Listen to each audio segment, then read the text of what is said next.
Hi students, स्वागत है आप सभी का आज की वीडियो में। आज का टॉपिक है नेमिंग ऑफ हाइड्रोकार्बन्स, जो कि है चैप्टर 4 कार्बन कंपाउंड से। तो आइए शुरू करते हैं आज का वीडियो।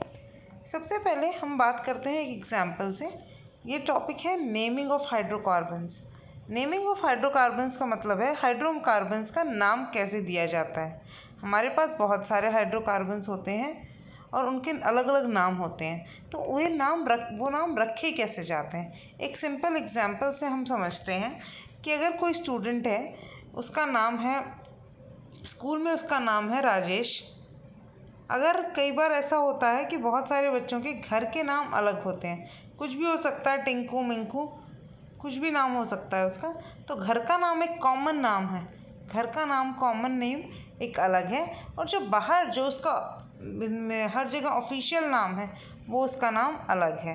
तो जैसे इंसानों के, ह्यूमन बींग्स के अलग नाम होते हैं, घर के नाम अलग और बाहर के नाम अलग, यानी कॉमन नेम अलग और ऑफिशियल नेम अलग, इसी तरह से ऑर्गेनिक कंपाउंड्स के भी दो टाइप के नाम होते हैं। हम सबसे पहले बात करते हैं कॉमन नेम भी और एक आयुपैक नेम भी। और कॉमन नेम मतलब कॉमन भाषा के जो सिंपल नाम है, और दूसरे नाम हैं जो केमिस्ट्री के नाम रहते हैं, ऑफिशियल नेम्स रहते हैं, उन्हें हम आयुपैक नेम्स कहते हैं।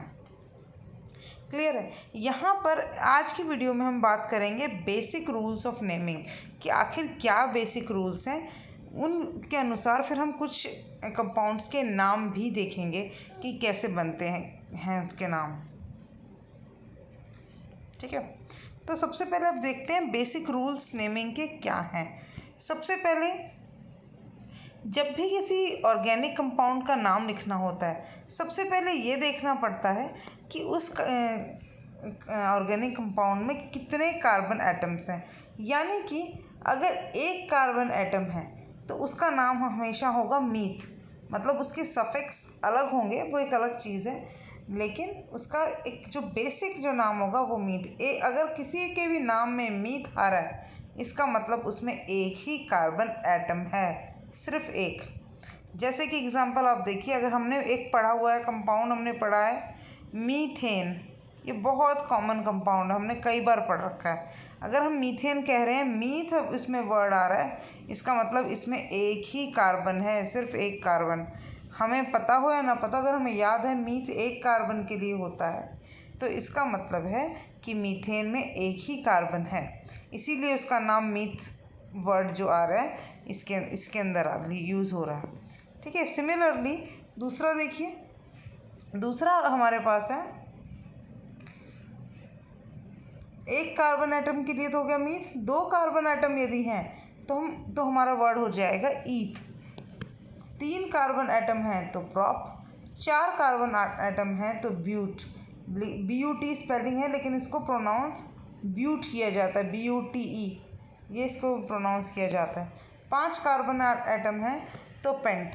यहाँ पर मैंने सिर्फ 5 का ही एग्जाम्पल दिया, आप चाहें तो आगे भी कर सकते हैं। 6 होंगे तो हेक्स, 7 होगा तो हेप्ट, 8 होगा तो ऑक्ट।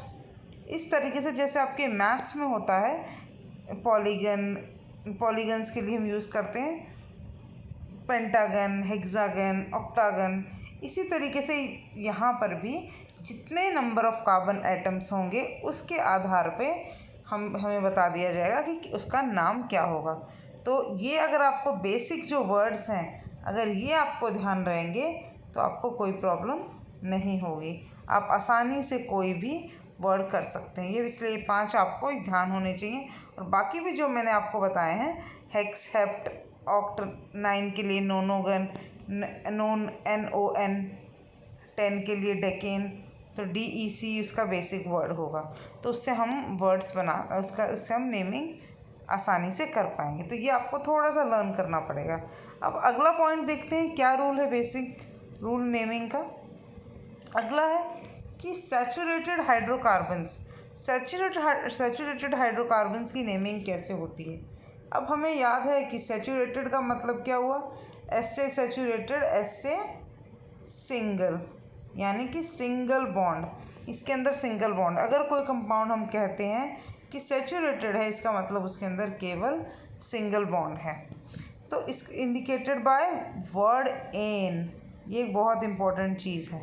अगर कोई हाइड्रोकार्बन सैचुरेटेड है तो उसका जो सफिक्स होगा, जो सफिक्स लगेगा, सफिक्स माने तो जो वर्ड के, मेन वर्ड के पीछे लगाया जा रहा है, सफिक्स होता है जो पीछे लगाया जाता है, तो वो जो सफिक्स होगा वो लगाया जाएगा एन, ANE, एन। एक एग्जाम्पल देखिए इसका, इजीली आपको समझ में आएगा। एग्जाम्पल है आपके पास मीथेन, जो मैंने अभी भी बताया था एग्जाम्पल। बेसिक वर्ड आपका है बैकबोन वर्ड मीथ, और उसमें सफिक्स लगा है एन। मीथ का मतलब हुआ एक कार्बन, और एन लगा है, इसका मतलब है सिंगल बॉन्ड है। सिंगल बॉन्ड है इसका मतलब ये एक सैचुरेटेड हाइड्रोकार्बन है। मतलब कि ये है कि नाम से आप ये भी बता सकते हैं कि जिस कंपाउंड का ये नाम है वो सैचुरेटेड है या अनसैचुरेटेड। नाम से आप बता सकते हैं, अगर कंपाउंड दिया है तो कंपाउंड से आप नाम बना सकते हैं। दोनों ही तरीके आप यूज़ कर सकते हैं। दूसरा एग्जाम्पल देखिए, प्रोपेन। दूसरा एग्जाम्पल है हमारे पास प्रोपेन। अब देखिए प्रोप का मतलब होता है 3 कार्बन। प्रोप केमिस्ट्री में प्रोप का मतलब है 3 कार्बन है, 3 कार्बन, और पीछे सफिक्स लगा है एन, तो इसका मतलब है एन कब लगता है, सैचुरेटेड हाइड्रोकार्बन्स के लिए। तो 3 कार्बन इसलिए प्रोप, एन सैचुरेटेड हाइड्रोकार्बन है इसलिए एन, तो नाम हो गया प्रोपेन। तो हम दोनों ही तरफ से ये बात पता कर सकते हैं। नाम दिया है तो उसके कितने कार्बन एटम्स हैं, क्या उसके सैचुरेटेड है कि अनसैचुरेटेड, ये पता कर सकते हैं। और अगर हमें कार्बन एटम्स और सैचुरेटेड अनसैचुरेशन चीज़ का लेवल का पता होगा तो हम उसका नाम भी बना सकते हैं। तो वही भी चीज़ हम देखेंगे। नेक्स्ट है अनसैचुरेटेड हाइड्रोकार्बन्स के लिए। अनसैचुरेटेड हाइड्रोकार्बन्स के लिए क्या है, अब अनसैचुरेशन में हमारे पास आती हैं 2 चीज़। क्या 2 चीज़ आती हैं, अनसैचुरेटेड डबल बॉन्ड वाले भी अनसैचुरेटेड है और ट्रिपल बॉन्ड वाले भी अनसैचुरेटेड है। पहले देखते हैं डबल बॉन्ड।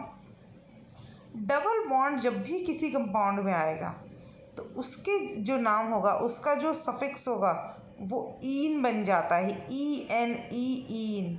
जैसे अभी ऊपर जो हमने बात करी थी, सिंगल बॉन्ड में सिंगल बॉन्ड रहेगा तो एन रहेगा, डबल बॉन्ड रहेगा तो ईन हो जाएगा वो।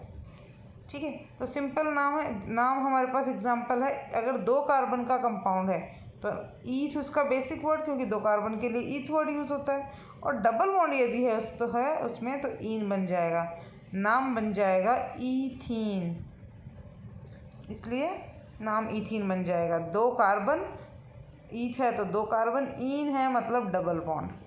ठीक है स्टूडेंट्स, नेक्स्ट देखते हैं ट्रिपल बॉन्ड। ट्रिपल बॉन्ड को दर्शाया जाता है YNE, आइन, इसको पढ़ेंगे आइन, YNE। तो एग्जाम्पल देखिए, 2 कार्बन है तो ईथ वर्ड आ जाएगा, और ट्रिपल बॉन्ड है तो आइन आ जाएगा, YNE, आइन। तो इसका नाम बन जाएगा ईथाइन, नाम इसका बनेगा ईथाइन आपके पास। ठीक है, तो 2 कार्बन हैं तो इथाइन, 3 कार्बन हैं तो प्रोपाइन, 4 कार्बन हैं तो ब्यूटाइन, 5 हैं पेंटाइन। ठीक है, इसी तरीके से डबल बॉन्ड के केस में, डबल बॉन्ड में भी हो जाएगा। क्या होगा, 3 कार्बन है तो ईन लगेगा, डबल बॉन्ड में ईन, प्रोपीन। 4 हैं तो ब्यूटीन। 4 का आपको याद होना चाहिए, 4 कार्बन मतलब ब्यूट, 3 कार्बन मतलब प्रो, डबल बॉन्ड है ईन। तो इसलिए इससे अगर आपको ये बेसिक चीज़ें अगर आप ध्यान रखेंगे, नेमिंग आपके लिए बहुत आसान हो जाएगी। नेमिंग बहुत आसान टॉपिक्स में से है, जिसको अगर आपने समझ लिया तो बहुत इजी है, और समझना भी आसान है, बस आपको बेसिक रूल्स याद रखने हैं। अब हम कुछ एग्जांपल्स देखते हैं नेमिंग के। क्या एग्जांपल्स हैं, तो सबसे पहले देखते हैं। हमें क्या कर दिया, एक फार्मूला दे दिया, और फार्मूले से अब हमें बताना है कि भाई इसका नाम क्या होगा। फार्मूला दे दिया C2H6। अब भाई C2H6 से अगर हमें नहीं समझ आ रहा कि भाई ये क्या कंपाउंड है तो कोई बात नहीं, डरने की ज़रूरत नहीं है। सबसे पहले ही रूल आप देखिए, स्ट्रक्चर बनाइए। कोई भी कंपाउंड आपको दिया है उसका स्ट्रक्चर बनाने की कोशिश कीजिए। इसके अंदर है 2 कार्बन, तो हमने क्या किया, 2 कार्बन बना दिए। बाकी सिर्फ हाइड्रोजन है, जितने हाइड्रोजन है इनमें लगा दीजिए। दोनों में हमने बराबर बराबर 4 6 हाइड्रोजन है तो बच गई है। अब आप चेक कीजिए क्या वैलेंसी आपकी सेटिस्फाई हो गई है। कार्बन में 4 वैलेंसी होती हैं, गिन के देख लो 1 2 3 4। इस कार्बन की हो गई, दूसरे कार्बन की भी देख लो 1 2 3 4। तो हाँ जी ठीक स्ट्रक्चर है, 2 कार्बन है, दोनों कार्बन की वैलेंसी भी सेटिस्फाई हो गई है, मतलब 4 उसमें इलेक्ट्रॉन्स होते हैं, चारों ने बॉन्ड बना लिए हैं। तो इसका मतलब ये स्ट्रक्चर अब ठीक है। अगर आपको वैलेंसी आप चेक कर लेंगे तो उससे आपको समझ में आएगा। तो अगर 2 कार्बन है इसलिए इसमें क्या नाम हो जाएगा, 2 कार्बन के लिए हमारा वर्ड क्या होता है, ईथ। तो इसलिए 2 कार्बन थे इसलिए हमने लिख दिया ईथ इसमें। और क्योंकि इसमें सिर्फ पूरे में सिंगल बॉन्ड ही है, कहीं पर भी डबल बॉन्ड नहीं है, तो ये बन जाएगा, इसलिए इसका जो सफिक्स होगा वो आएगा एन। अगर डबल बॉन्ड होता तो ईन आ जाता, ट्रिपल होता तो आइन आ जाता, लेकिन यहाँ तो सिर्फ पूरे में सिंगल बॉन्ड है इसलिए इसमें एन आएगा। तो नाम इसका हो जाएगा ईथेन। ठीक है स्टूडेंट्स, आई थिंक ये आपको क्लियर हो गया। क्योंकि 2 कार्बन थे इसलिए इसके नाम हुआ ईथ, और सारे में सिंगल बॉन्ड है, एक भी डबल बॉन्ड या ट्रिपल बॉन्ड या कोई और सब्स्टिट्यूशन नहीं है, इसलिए इसका सफिक्स हो गया एन, इसलिए नाम बन गया ईथेन। यहीं 2 कार्बन की जगह 3 कार्बन होते तो नाम हो जाता प्रोपेन, और ऐसा ही सिंगल बॉन्ड का स्ट्रक्चर 4 होते ब्यूटेन, 5 होते प्रोपेन। तो एक एग्जाम्पल और है वो और देख लेते हैं। यहाँ पर हमें फॉर्मूला दे दिया है C4H10।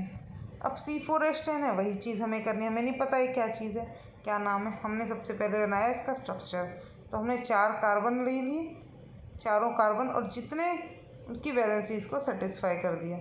10 हाइड्रोजन है, गिनो आप चारों कार्बन की वैलेंसी, देखो कि पूरे आपके हो गई हैं कि नहीं, सारों की सबकी गिनो 1 2 3 4, और सारे हाइड्रोजन देखो कि 10 हाइड्रोजन हैं तो गिन के देखो कि 1 2 3 4 5 6 7 पूरे 8 9 10 हाइड्रोजन। हाँ जी 10 हाइड्रोजन हो गए, तब आपका स्ट्रक्चर सही माना जाएगा।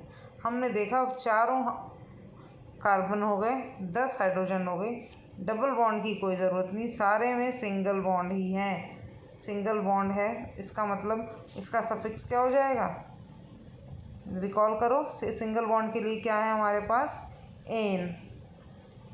तो यही चीज़ है। अब इसको फिर से देखें, 4 कार्बन थे इसलिए इसका नाम हो गया, क्या नाम हो जाएगा, ब्यूट। एक सिर्फ सिंगल बॉन्ड है इसलिए इसका हो जाएगा सफिक्स एन, तो नाम क्या हो जाएगा, बिल्कुल बोलिए नाम क्या होगा, नाम होगा इसका ब्यूटेन। ठीक है स्टूडेंट्स, तो उम्मीद है आपको ये पॉइंट समझ आया होगा। नहीं अगर समझ आता है कमेंट सेक्शन में लिख के बताइए कि क्या प्रॉब्लम हो रही है और आप क्या क्लैरिफिकेशन चाहते हैं। एक आइए नेक्स्ट एग्जाम्पल देखते हैं, जो कि है हमारे पास C2H4। यहाँ पर भी हमारे पास फार्मूला दिया हुआ है, तो सबसे पहले हम फिर से वही करेंगे, हम करेंगे structure draw. C double bond, इसमें हमें C डबल बॉन्ड C दिखाया, आपको अगर ऐसे नहीं आता, आप सबसे पहले 2 कार्बन है, अब 2 कार्बन ड्रॉ करिए। उसके बाद 4 आपको हाइड्रोजन है, 4 हाइड्रोजन लगा दीजिए, इक्वल इक्वल दोनों कार्बन में डिवाइड कर दिए, भाई 4 हाइड्रोजन हो गए। अब इसके बाद आप काउंट करके देखिए, पहले कार्बन की वैलेंसीज़ को और दूसरे के भी, पहले को काउंट किया, भाई एक वैलेंसी सेटिस्फाई हो गई, दूसरी हो गई, तीसरी हो गई, बट एक तो अभी रह गई। इसी तरह से दूसरे में भी एक हो गई, यहाँ दूसरी यहाँ हो गई, तीसरी यहाँ हो गई जहाँ मैं टिक लगा रही हूँ, तो भाई 3 हो गई। लेकिन कार्बन की वैलेंसी तो होती है 4, तो यानी एक और अभी चाहिए इसको। तो उसके लिए क्या तरीका है, तो इसका सिर्फ तरीका एक ही है, और कि ये डबल बॉन्ड कर लें, डबल बॉन्डिंग कर लें, दूसरा बॉन्ड भी बना लें आपस में ही। क्यों, क्योंकि दूसरा हाइड्रोजन तो है नहीं हमारे पास, 4 हाइड्रोजन थे, चारों हाइड्रोजन हमने पहले ही लगा दिए। तो इसका मतलब ये हुआ कि C डबल बॉन्ड C ही करना पड़ेगा, और कोई ऑप्शन नहीं है कि आपस में वो शेयर कर लें। ये बहुत इजीली आप पहचान ऐसे कर सकते हैं। दूसरा तरीका क्या पहचान करने की है, यहाँ पर है C2H4, फॉर्मूला है C2H4, यानी कि कार्बन के नंबर का जितने कार्बन एटम्स हैं, हाइड्रोजन जो है वो उसका डबल है। जो हाइड्रोजन है वो उसका डबल है। कार्बन में अगर 2 हैं और हाइड्रोजन में है 4, यानी डबल है, इस जितने कार्बन है उसका डबल है। तो CnH2n ये फॉर्मूला होता है एल्कीन्स का, ये हमने पहले भी पढ़ा हुआ है। ये एल्कीन्स का जनरल फार्मूला होता है। अगर इस फार्मूले में, क्योंकि ये वाला फार्मूला फिट हो रहा है, इसका मतलब ही एक तरह का एल्कीन है, मतलब इसमें एक डबल बॉन्ड तो है ही है हर हालत में। ठीक है, तो ये भी एक बहुत सिंपल तरीका है कि आप उसके फॉर्मूले से पता कर लें कि वो किसका जनरल फार्मूला है। ठीक है, तो अब इसको देखिए ज़रा, दोबारा देखते हैं एक बार। अब तो C डबल बॉन्ड C हमने बाकी इसको पता करके ये फार्मूला हमारा बन गया। जब इसमें अब कार्बन एटम्स हैं, दो कार्बन एटम्स हैं, इसलिए इसका नाम आएगा, बेसिक वर्ड आ गया ईथ, और एक डबल बॉन्ड है इसलिए हमने इसमें लिख दिया ईथ ईन। डबल बॉन्ड के कारण सफिक्स आया ईन और नाम बन गया ईथ प्लस ईन, ईथीन। ठीक है, क्लियर। तो यहाँ पर हमें यही तरीका है कि हम कार्बन के और हाइड्रोजन के एटम्स को पहचान के, उनको देख के, उनका हम जनरल फार्मूला पता करके हम बता सकते हैं, या फिर सिंपल तरीका है कि स्ट्रक्चर बना के हम पता कर सकते हैं कि इसमें एक डबल बॉन्ड है कि 2 है कि 3 है। ये चीज़ आपको प्रैक्टिस से आएगी और फिर धीरे धीरे समझ आने लगता है। तो थोड़ी सी प्रैक्टिस ही मांगेगा, लेकिन उसके बाद ये बहुत आसान हो जाएगा। एक एग्जाम्पल और देख लेते हैं। तो एग्जाम्पल जितने हम करेंगे प्रैक्टिस, उतना ज़्यादा होगा। अगला फार्मूला यहाँ पर है तो C2H2, यहाँ पर तो C2H2 ही दे दिया। फिर से वही करिए, फार्मूला बनाइए। 2 कार्बन थे, 2 कार्बन बना दिए आपस में, 2 हाइड्रोजन थी, दोनों को एक एक हाइड्रोजन हमने दे दिया। भाई अब तो और ना हाइड्रोजन है ना कुछ है, अब करें क्या? तो इनके पास क्या है, इनके पास अपने अपने दो वैलेंसी तो सेटिस्फाई हो गई दोनों कार्बन की भाई, लेकिन अभी 2 और भी तो हैं, दोनों कार्बन के पास 2 और हैं। तो क्या करेंगे भाई, वापस में वो भी बॉन्ड बनाएंगे। तो टोटल बॉन्ड हो गया इसका ट्रिपल बॉन्ड। ट्रिपल बॉन्ड बन गया। ट्रिपल बॉन्ड का मतलब, अब ये ट्रिपल बॉन्ड का मतलब इसमें सफिक्स आएगा आइन, YNE, आइन। कार्बन है इसके पास 2, तो इसलिए इसका नाम बेसिक वर्ड हो गया ईथ। ट्रिपल बॉन्ड है इसलिए आया आइन, तो नाम हो गया ईथ प्लस आइन, ईथाइन। ठीक है, एक मिनट ही, ओके। तो ईथ प्लस आइन होगा, तो ये बन गया ईथाइन। इसमें भी आप, एक तरीका बहुत सिंपल है कि C2H2 था, इसको आप चाहो तो इसके जनरल फार्मूला से पहचान सकते हो। C कार्बन के नंबर ऑफ एटम्स उतने ही आपके 2n-2, ये इसका जनरल फार्मूला होता है। अगर आप देखेंगे तो इसी में फिट होगा कि यहाँ पर n है आपका 2, यानी कार्बन के नंबर का एटम कितने, नंबर ऑफ कार्बन एटम्स हैं 2, तो C यानी 2, H 2n यानी इसका ट्वाइस -2, यानी कि 2 2 4 -2 = 2, तो यानी C2 और H2, यही तो फार्मूला है। तो ये इसके जनरल फार्मूले इसमें फिट हो रहा है। लेकिन जनरल फार्मूले से आप तभी पहचान पाते हैं जब हमें चीज़ें बहुत हमने प्रैक्टिस कर रखी होती हैं, तब हम जनरल फार्मूले से पता लगा सकते हैं। इजी तरीका आपके पास यही है कि आप अपना फार्मूले से ड्रॉ करके देखें और उससे समझ लें, और साथ में जनरल फार्मूले से भी कोशिश करें। तो दोनों से जब आप करेंगे तो आपको ईजीली धीरे धीरे आपकी प्रैक्टिस होने लगेगी। ठीक है, तो यहाँ पर ये तो चीज़ आपको क्लियर है। 2 कार्बन, एक ट्रिपल बॉन्ड, इसलिए ईथ और आइन, तो नाम बन गया ईथाइन। नेक्स्ट एग्जाम्पल देखते हैं, दैट इज़, अब फॉर्मूला में दे दिया है C6H10, C6H10। ऐसे आपको कोई भी फार्मूला दे, ये बहुत ही लिमिटेड एग्जाम्पल्स हैं, लेकिन आपको कोई भी एग्जाम्पल्स आ सकते हैं। ये NCERT का क्वेश्चन है, इसलिए ये दिया है C6H10। हमने फिर वही ड्रॉ किया, 6 कार्बन है इसके पास, तो 6 कार्बन हमने ड्रॉ कर दिए, और H10 जितने हाइड्रोजन थे हमने हाइड्रोजन लगा दिए, पूरे 10 हाइड्रोजन थे, हमने 10 हाइड्रोजन लगा दिए। उसके बाद हमने हर कार्बन की आप वैलेंसी को सेटिस्फाई करिए, देखिए कि कौन से कार्बन की कहाँ पर नहीं हो रही है। तो यहाँ पर हमने देखा कि इस कार्बन में, एक कार्बन में अब कम पड़ रहे हैं, तो कहाँ से लाएंगे हम, कहाँ से, कहीं से नहीं लाना, आपस में हम उसमें एक बार डबल बॉन्ड, एक बार ट्रिपल बॉन्ड करके देखेंगे। तो इसमें हम जब करके देखते हैं तो ट्रिपल बॉन्ड बनता है। तो इसलिए कार्बन क्योंकि 6 है इसमें, इसलिए इसमें क्योंकि कार्बन आपके पास 6 हैं इसलिए इसका नाम आ गया हेक्स। 6 के लिए वर्ड है हेक्स। ट्रिपल बॉन्ड है इसलिए आ गया आपका सफिक्स YNE आइन, तो नाम बन गया हेक्साइन। ठीक है, एक बार और देखिए इसके स्ट्रक्चर को मैं आपको ड्रॉ करके दिखाती हूँ जिससे आपको एक क्लियर हो, क्योंकि ऐसे आपको स्ट्रक्चर नहीं समझ में आएगा। तो आप सबसे पहले देखिए 6 कार्बन है, 6 कार्बन ड्रॉ करिए। 1 2 3 4 5 6 कार्बन लिखे। जितने हाइड्रोजन थे सारे हमने हाइड्रोजन लगा दिए, सारे हाइड्रोजन लगा दिए। हमने उनकी वैलेंसी चेक करी। पहले कार्बन में तीन हाइड्रोजन हो गए, फिर यहाँ पर चौथा, पांचवा मैं नंबर डाल रही हूँ, 6 7 8 और 9। फिर अब एक बच गया तो हम कहीं भी लगा दें। अगर यहाँ लगा देंगे इसी कार्बन में तो आगे वाले के पास नहीं जाएगा। बात वही है, अगर हम यहाँ लगा देंगे तो फिर हमारा बॉन्डिंग हो ही नहीं पाएगी, इसलिए हमने आगे लगा दिया। अब बचा हुआ बाकी जो जगह बच गई, अब सब में एक एक हमने बना दिया, लेकिन हमें तो उनकी वैलेंसी तो हर किसी की सेटिस्फाई करनी है। अब इस कार्बन की वैलेंसी सेटिस्फाई नहीं हुई तो इसलिए, और इसकी भी नहीं हुई तो इसलिए आपस में इन्होंने ट्रिपल बॉन्ड इनका बनाएंगे, तब इनकी वैलेंसी सेटिस्फाई होगी। ठीक है, तो तब ये इसलिए आपका ट्रिपल बॉन्ड बना है। बाकी आप इसके फॉर्मूले से भी समझ सकते हैं। तो ये एक थोड़ा सा कॉम्प्लिकेटेड लग रहा है क्वेश्चन, लेकिन आपको जब प्रैक्टिस करेंगे तो समझ में आएगा। ठीक है, तो अब आगे देखते हैं।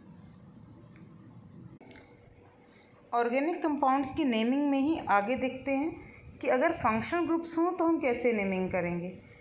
इसका थोड़ा सा इंट्रोडक्शन पार्ट है, वो देख लेते हैं। पहला फंक्शनल ग्रुप है हैलोजन। हैलोजन के बारे में हमने पहले पढ़ा है। हैलोजन ग्रुप हम कब कहते हैं, जब एक कंपाउंड के किसी एक हाइड्रोजन में, जहाँ देखिए आप क्लोरीन लिखा है, अगर यहाँ पर हाइड्रोजन होता तो ये नॉर्मल एल्केन होता, लेकिन हाइड्रोजन की जगह अगर कोई हैलोजन ग्रुप, हाइड्रोजन की जगह अगर कोई हैलोजन ग्रुप उसको रिप्लेस करता है तो वो फंक्शनल ग्रुप आपका हैलोजन ग्रुप कहलाता है। इसे हम हैलो एल्केन भी बोलते हैं। ये हमने फंक्शनल ग्रुप वाले टॉपिक में भी पढ़ा है, तो ये हैलो एल्केन बोलेंगे। तो इसकी नेमिंग कैसे होगी? इसकी नेमिंग ऐसे होगी कि आप देखिए सबसे पहले इसमें 3 कार्बन है। 3 कार्बन है, इसका मतलब 3 कार्बन का मतलब प्रोपेन। क्यों? क्योंकि 3 कार्बन है इसलिए प्रोप हो गया, और सिंगल बॉन्ड है, सब जगह सिंगल बॉन्ड है इसलिए एन हो गया, तो इसका नाम प्रोपेन हुआ। ठीक है, क्लियर है? 3 कार्बन, पहले अब वो हमने जो बेसिक पढ़ा है वो याद रहना चाहिए। 3 कार्बन दिमाग होते ही सबसे पहले दिमाग में आना चाहिए प्रोप, और सिंगल बॉन्ड है सारे में इसलिए एन, तो नाम हो गया प्रोपेन। अब इसमें क्योंकि क्लोरीन ग्रुप लगा हुआ है, क्योंकि क्लोरीन ग्रुप है इसलिए इसका नाम हो गया क्लोरोप्रोपेन। बहुत ही सिंपल है। तो क्योंकि इसमें क्लोरो ग्रुप लगा है इसलिए इसका नाम हो गया क्लोरोप्रोपेन। अगर इसकी जगह ब्रोमो ग्रुप होता, मान लीजिए अगर Br ब्रोमीन ग्रुप रहता तो इसका नाम हो जाता ब्रोमोप्रोपेन। क्लोरो की जगह ब्रोमो लिख देते। अगर इसकी क्लोरो की जगह अगर हम होता आयोडीन ग्रुप लगा होता, आयोडीन का एक एटम होता तो इसका नाम हो जाता आयोडोप्रोपेन। तो इस तरीके से इसका नाम हो जाता। 3 कार्बन है इसलिए इसका प्रोपेन है। अगर इस 3 कार्बन की जगह अगर इसमें 2 कार्बन होते तो ये क्लोरो ईथेन हो जाता, क्लोरीन ग्रुप रहता। और अगर इसकी जगह हम अगर ऐसे कर देते हैं, मान लीजिए ये आपका कंपाउंड है, तो ये आपका अगर यहाँ ये अगर आपका कंपाउंड है तो क्योंकि 2 कार्बन है इसलिए ईथ आ जाएगा, और सारे सिंगल बॉन्ड है इसलिए एन आ जाएगा, और क्योंकि क्लोरीन ग्रुप लगा है इसलिए ये क्लोरोईथेन हो जाएगा। ये हो जाएगा क्लोरोईथेन। ठीक है स्टूडेंट्स, क्लियर है? उम्मीद है आपको समझ आ रहा होगा। तो ये इसलिए बहुत इजी है, इसमें कोई मुश्किल नहीं होनी चाहिए। तो ये अगर प्रोपेन, ईथेन, चाहे जो हो, अगर 5 आपके कार्बन एटम्स हैं पेंटेन बन जाएगा, 6 है हेक्सेन बन जाएगा, 7 है हेप्टेन बन जाएगा। ठीक है, तो इसी तरीके से होगा। नेक्स्ट देखते हैं। नेक्स्ट हमारे पास अल्कोहल ग्रुप। अल्कोहल ग्रुप का जो सफिक्स है वो ऑल लगता है। अल्कोहल में ऑल है, OL ऑल, वही सफिक्स इसके कंपाउंड्स के नेमिंग में लगेगा। कैसे लगेगा वो भी देखते हैं। इसका मतलब क्या हुआ? अगर अल्कोहल ग्रुप है इसका मतलब ये है कि आपके पास एक हाइड्रोजन की जगह OH ग्रुप है, जैसे क्लोरो में एक हाइड्रोजन की जगह क्लोरीन ने ले लिया था हेलोजन वाले में, यहाँ पर एक हाइड्रोजन की जगह जो है वो OH ग्रुप ने ले ली। अगर कोई पूछे अल्कोहल ग्रुप क्या होता है, अल्कोहल ग्रुप OH ग्रुप दर्शाता है। अगर किसी कंपाउंड में OH लिखा है इसका मतलब वो एक तरह का अल्कोहल है।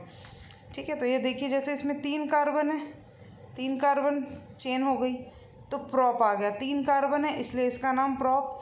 और क्योंकि OH ग्रुप है, अल्कोहल ग्रुप है, तो प्रोपेन एन नहीं लगा, ऑल लगा है। एन की जगह ऑल लगा है, उसकी जगह हटा के ऑल,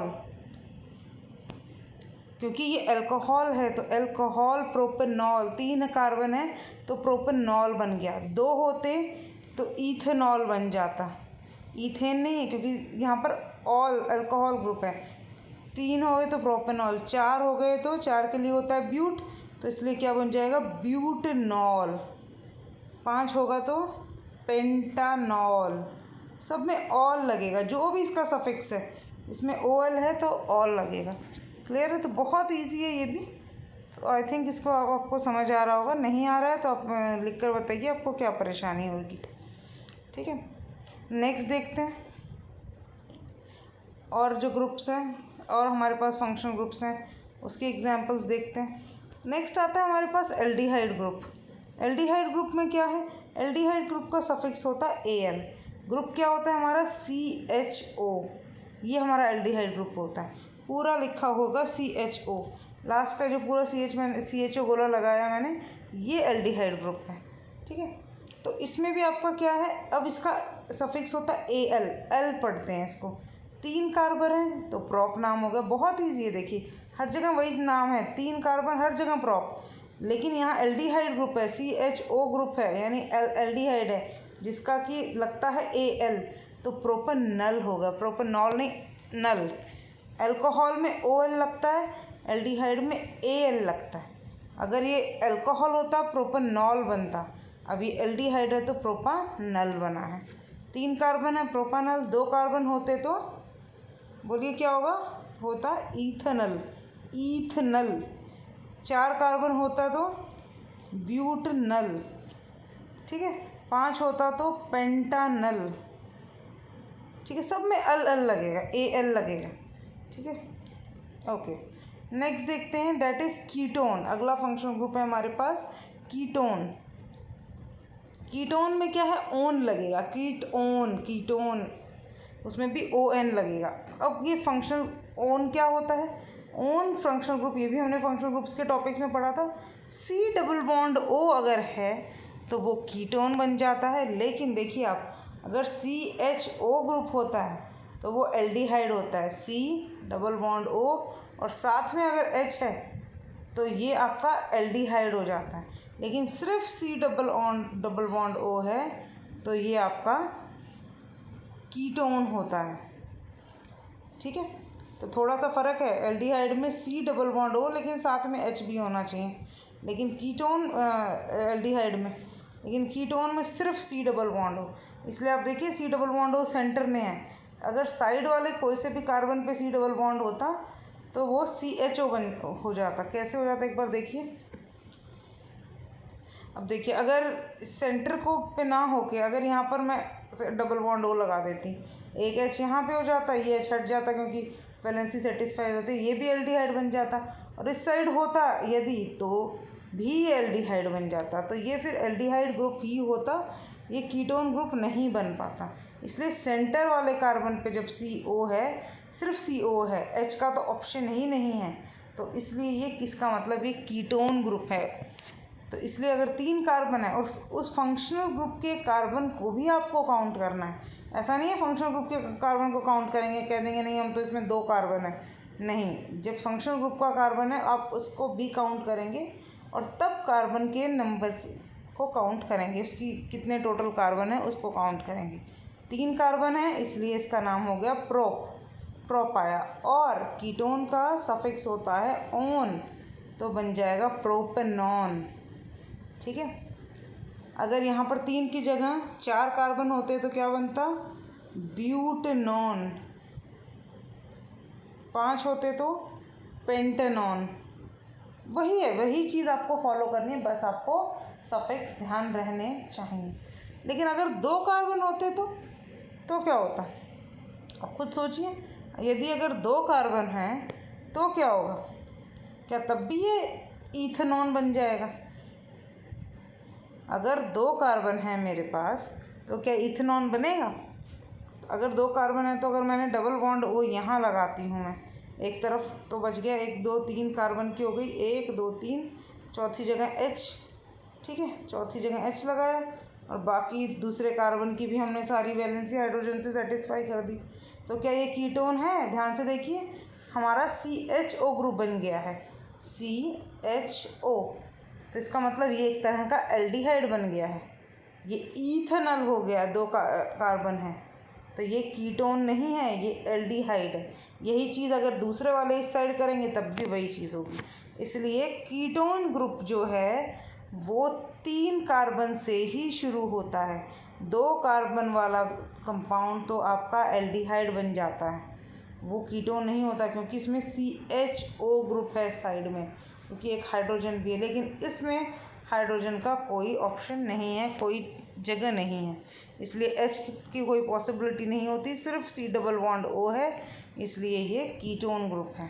तो ये कई बार आपका 1 मार्क में क्वेश्चन में आ जाता है कि कीटोन 3 कार्बन से ही क्यों शुरू होता है, तो आप इसी चीज़ को समझा सकते हैं। नेक्स्ट देखते हैं, नेक्स्ट ग्रुप है हमारे पास carboxylic acid. Carboxylic acid group के बारे में भी हमने फंक्शनल ग्रुप में पढ़ा है। इसका सफिक्स होता है ओइक, क्योंकि एसिड है तो oic acid, OIC, oic acid. 3 carbon है हमारे पास। इसका पहले आपको ये देखिए कि इसका ग्रुप क्या होता है। इसका होता है COOH, COOH, ये हमेशा कार्बोक्सिलिक एसिड का फंक्शनल ग्रुप रहेगा। अब आपको इस कंपाउंड में COOH ढूंढिए, हमें आराम से नज़र आ रहा है साइड में COOH, C double bond O और साथ में OH भी है। अब कई बच्चे हो सकता है कंफ्यूज हो जाएं, किसी को लगे ये CO के कारण ये आपका क्या है, कीटोन है, या सिर्फ OH के कारण आपको लगे कि ये एक तरह का अल्कोहल है। ऐसा नहीं करना, आपको पूरा कंबाइन देखना है कि पूरा क्या है। आप देखिए पूरा CO भी है, OH भी है, तो ये आपका कार्बोक्सिलिक ग्रुप बन गया, COOH बन गया, तो ये कार्बोक्सिलिक एसिड है। अब इसकी नेमिंग बहुत आसान है, 3 आपके कार्बन है तो प्रोप आ जाएगा, प्रोप है, और कार्बोक्सिलिक एसिड का ग्रुप है तो प्रोपेनोइक एसिड, बस ओइक एसिड लगाना है। अगर आपको इसकी जगह 4 कार्बन होते तो आपको बन जाता ब्यूटेनोइक एसिड, 5 होते पेंटेनोइक, 6 होते हेक्सेनोइक। तो ये उसी तरीके से जैसे आपके बाकी हैं वैसे ही ये भी आपका होगा। एक और देखते हैं, अगला है हमारे पास एल्कीन। अगला है आपका एल्कीन।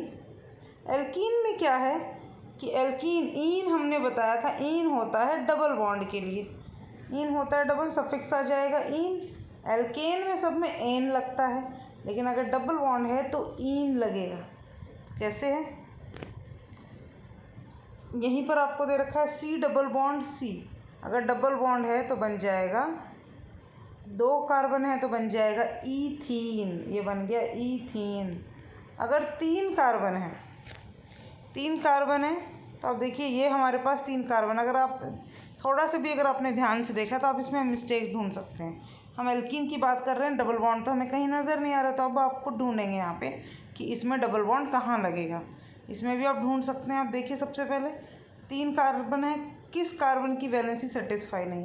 पहले में देखिए 1 2 3 4, चारों हैं। दूसरे कार्बन में 1 2 3, तो 3 ही है, तो हमें तो 4 करनी होती हैं, इसका मतलब ये कहीं पर डबल बॉन्ड होगा। इसी तरह से इस कार्बन में, लास्ट वाले कार्बन में भी 3 ही है, तो दोनों आपस में डबल बॉन्ड बना लेंगे। यहाँ इसका डबल बॉन्ड आएगा इन दोनों कार्बन के बीच में, और इसलिए इसका नाम हो जाएगा प्रोपीन, क्योंकि डबल बॉन्ड यहाँ है और 3 कार्बन है टोटल, इसलिए इसका नाम हो गया प्रोपीन।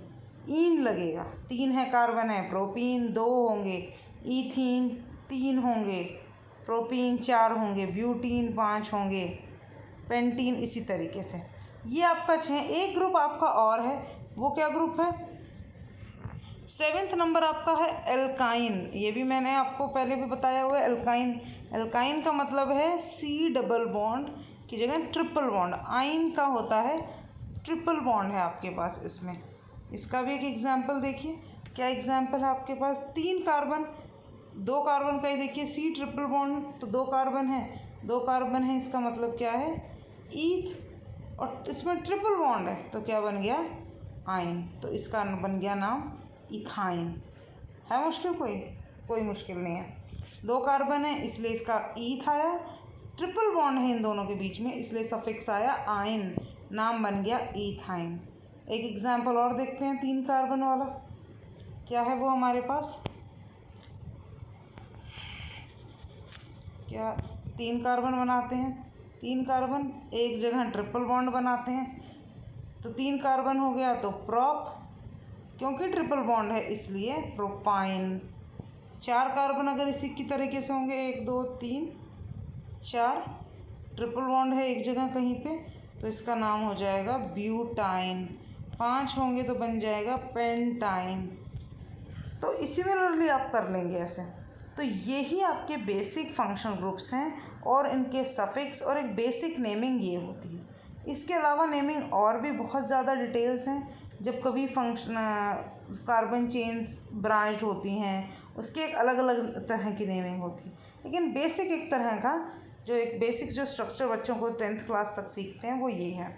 उम्मीद है आपको आज का टॉपिक समझ में आया होगा। अगर आपके कोई भी डाउट्स हैं या आप इसके बारे में कोई डिटेल वीडियो चाहते हैं किसी टॉपिक के बारे में तो आप मेरे को कमेंट सेक्शन में लिखकर बताइए। अगर आपको वीडियो पसंद आई हो तो please like, share and subscribe. Thank you.